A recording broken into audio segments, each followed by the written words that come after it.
Hi guys! Welcome back to my channel. So, usapang Andres Mulak tayo ngayon.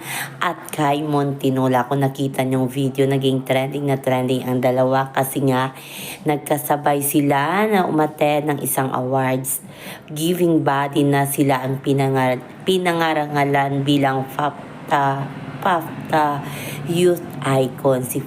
Si Kai naman female, siyempre natural, at si Andres naman bilang male youth icon award.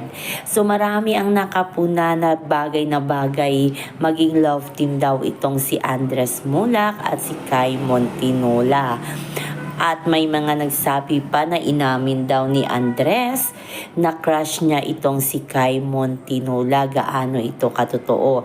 At yung sa kabilang side, may nagsabi na si Kai naman daw ang may crush kay Andres Mulak. So ngayon, nagbabangayan, lalo na nagulantang ang malaking fandom ni Andres Mulak at ni Ashtin Olvega.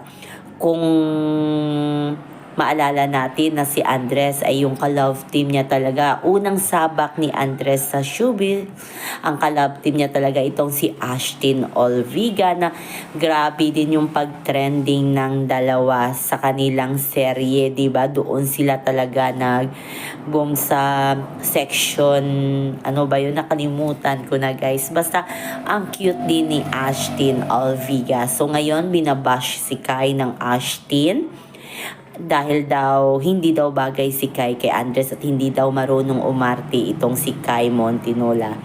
Kasi talented naman talaga si Kai Montinola sa singing, dancing. Dapat daw kailangan daw mag-workshop ni Kai Montinola at nadamay na din itong si Andres na hindi din daw marunong acting itong si Andres. Pero may potential talaga si Andres Mati ni idol gaya ng kanyang tatay na si Aga Mulak. So abangan na lang natin, basta parang third time na ata nilang nagkita ngayon ni Kai. Nag-nood din si Kai ng Bagets musical. Yes, at doon ay lead actor din itong si Andres Mulak na yung original Bagets na tatay niya yung kanyang ginampanan. Basta ang cute, marami ngayon nagmamatch kay Kai at kay Andres.